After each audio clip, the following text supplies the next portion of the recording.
And you're about to see some of President Nixon's notes that have never before seen publicly before. So please enjoy.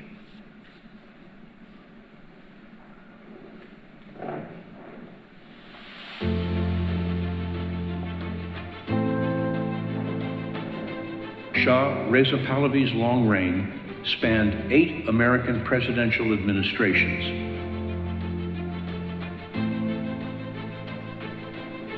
But it was his special relationship and personal friendship with President Nixon that made history and changed history.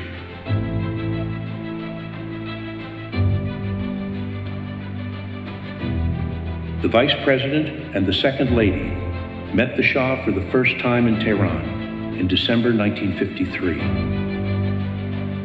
In notes he made at the time, Nixon described the Shah's quiet dignity.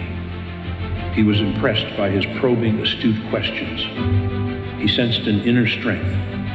He felt that he would become a strong leader. That 1953 meeting was the start of a uniquely personal relationship based on mutual respect that lasted almost 4 decades.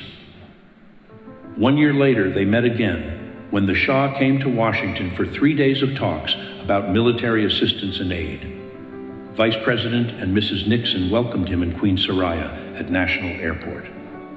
They met again in Washington in 1958. Nixon made notes of the conversations he had with the Shah in Tehran in 1967 during one of several international fact-finding trips he made as a private citizen. Talking about Faradiba, the Shah said, "The Queen has a great personality in her own right, and she will be the first woman regent in Iran history after their coronation a few months later."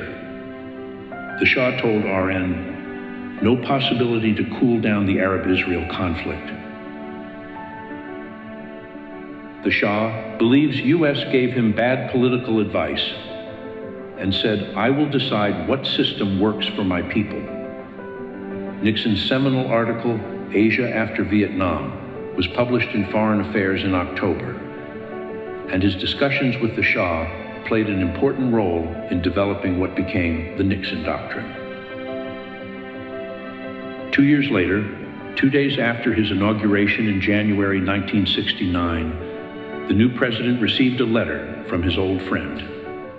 "I am fully convinced that with your intimate knowledge of this part of the world, and with due regard to the long-standing friendship and cordiality that exist between us, we will not fail to take every necessary measure for the further strengthening of the relations between our two countries on the basis of mutual respect and trust."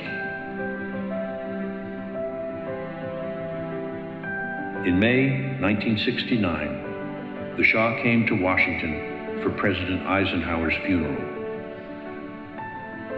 In October, he returned on a state visit that marked a turning point in the relations between the two countries. The new president introduced a new grand strategy shifting the focus of Middle East policy to Iran as the cornerstone of regional stability and America's partner countering Soviet expansion. In 1972, the Shah and Shah Banu welcomed the President and First Lady to Iran.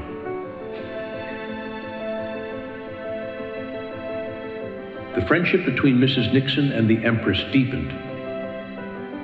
This memorable visit has been described as the capstone event in the shift of U.S.-Persian Gulf policy, emphasizing Iranian primacy. At the White House in 1973, the warmth of the welcomes reflected the depth of the friendship.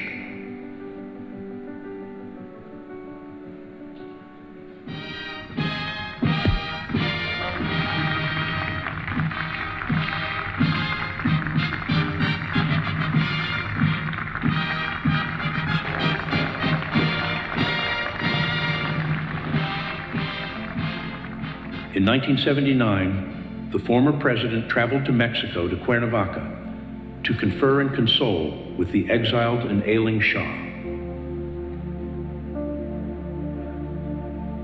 He made notes for his meeting with reporters. "I look forward to paying my respects to the Shah, a personal friend for over 25 years, and a friend of U.S. for over 30 years. As we see the agony of Iran, we realize importance of standing by our friends. If we don't, we will end up with no friends. The next day, he made notes of his conversation with the Shah. The Shah does not refer to President Carter, does refer to fact. He was not well served by human rights activists in his administration, who by insisting on instant democracy in Iran, mortally weakened the Shah. He is depressed by what is happening to Iranian people. He is still knowledgeable, interested in world affairs. I saw the Shah the last time in Mexico, at Cuernavaca, Mexico. He was then in the last phases of terminal cancer, although he would never admit it or talk about his own problems at all. But he was quite thin and quite pale. But his head still as active and sharp as it had always been. He's a very intelligent, introspective man. What happened to the Shah, I think, could only be interpreted in that part of the world and in other parts of the world as well, is that it is dangerous to be a friend of the United States, and it may pay to be an enemy. I think what we have to understand is that the Shah was the best friend of the United States in that area, in the whole Persian Gulf area, and it was Israel's only friend. The Shah, we must remember, in the 1973 war, furnished oil for our Mediterranean fleet when the other countries in the area had cut it off. And the Shah tied down the Iraqi forces by supporting the Kurds against the Iraqis so that they never got involved in the 73 war. A year later, he made a sad and lonely pilgrimage to Cairo to attend the Shah's funeral. At the airport, he gave reporters a personal and historical perspective. There's no question that the Shah leaving Iran is a tragedy, a personal tragedy for him, a tragedy for the people of Iran who now are suffering repression much greater than they had before, who have 4 million at least unemployed, runaway inflation, under a government that is not really a government, it's really a mob.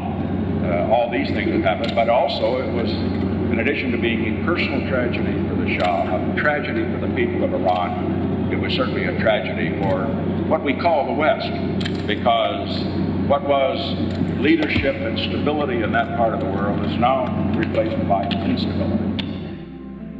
The next day, he marched alongside the Shah Banu and the Crown Prince in the Shah's funeral procession through the streets of Cairo. The former president, now a private citizen, was the only American dignitary there. Several years later, he recalled that day and spoke about his friend. When I was there, I was the only dignitary of any rank who came to the Shah's funeral, because here the Shah, who before everybody was bowing and scraping before him, the heads of state and government and so forth, because he was rich and powerful and so forth, and now they all avoided him because he was out of power. And I never forgot that as I was standing there in the big tent where all the VIPs, usually ambassadorial level, not head of state level, were standing, Sadat came walking in, resplendent in his uniform, general's uniform. He saw me, his eyes lit up, and he walked over, held both hands out, and he said, "How good of you to come, how good of you to come." And I said, "Mr. President, it was very courageous of you to receive the Shah after virtually every other country did not grant him sanctuary." And he said, "Courageous, sir? It isn't courageous to stand up for a friend." Today, as events are unfolding in Iran and the Middle East, the long friendship and unique partnership between two remarkable men, Richard Nixon and Shah Mohammad Reza Pahlavi, can provide an example of how true leadership can work to make a better and safer world. But more than instruction, they can be a source of vision and inspiration.